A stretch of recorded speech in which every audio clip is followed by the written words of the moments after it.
श्री गणेशाय नमः। जय श्री कृष्णा। ओम नमो भगवते वासुदेवाय। राधे राधे।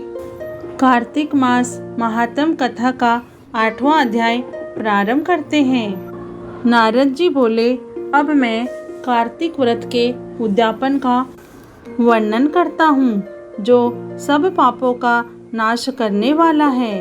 व्रत का पालन करने वाला मनुष्य कार्तिक शुक्ला चतुर्दशी को व्रत की पूर्ति और भगवान विष्णु की प्रीति के लिए उद्यापन करे। तुलसी के ऊपर एक सुंदर मंडप बनवावे, उसे केले के खम्भों से संयुक्त करके नाना प्रकार की धातुओं से उसकी विचित्र शोभा बढ़ावे। मंडप के चारों ओर दीपकों की श्रेणी सुंदर ढंग से सजाकर रखे। उस मंडप में सुंदर वंदनवारों से सुशोभित 4 दरवाजे बनावे और उन्हें फूलों से तथा चंवर से सुसज्जित करे। द्वारों पर पृथक पृथक मिट्टी के द्वारपाल बनाकर उनकी पूजा करे। उनके नाम इस प्रकार हैं: जय, विजय, चंड, प्रचंड, नंद, सुनंद, कुमुद और कुमुदाक्ष।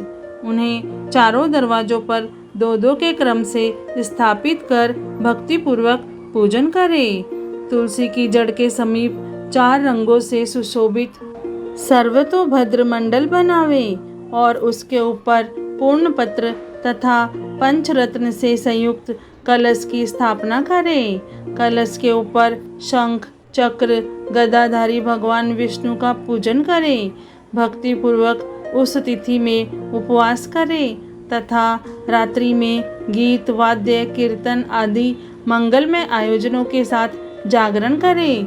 जो भगवान विष्णु के लिए जागरण करते समय भक्तिपूर्वक भगवत संबंधी पदों का गान करते हैं, वे सैकड़ों जन्मों की पाप राशि से मुक्त हो जाते हैं। जो मनुष्य भगवान के निमित्त जागरण करके रात्रि भर भगवान का कीर्तन करते हैं, उनको असंख्य गोदान का फल मिलता है। जो मनुष्य भगवान की मूर्ति के सामने नृत्य गान करते हैं, उनके अनेक जन्मों के एकत्रित पाप नष्ट हो जाते हैं। जो भगवान के सम्मुख बैठकर कीर्तन करते हैं और बंसी आदि बजाकर भगवत भक्तों को प्रसन्न करते हैं तथा भक्ति से रात्रि भर जागरण करते हैं, उन्हें करोड़ों तीर्थ करने का फल मिलता है।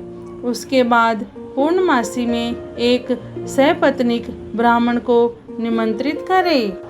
प्रातःकाल स्नान और देव पूजन करके वेदी पर अग्नि की स्थापना करे और भगवान की प्रीति के लिए तिल और खीर की आहुति दे।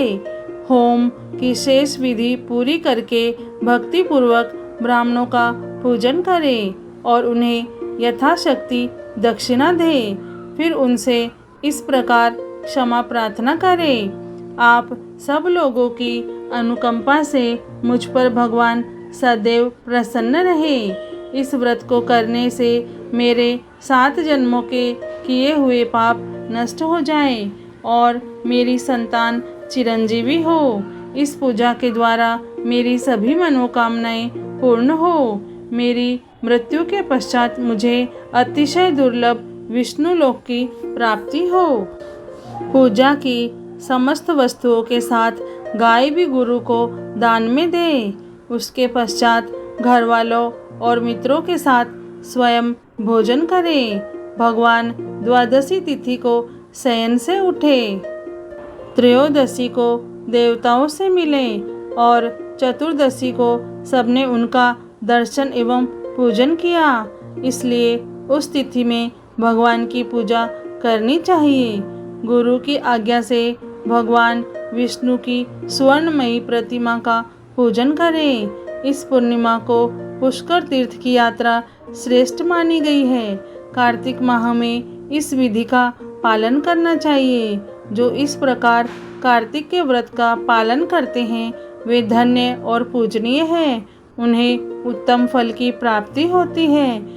जो भगवान विष्णु की भक्ति में तत्पर हो कार्तिक में व्रत का पालन करते हैं, उनके शरीर में स्थित सभी पाप तत्काल नष्ट हो जाते हैं।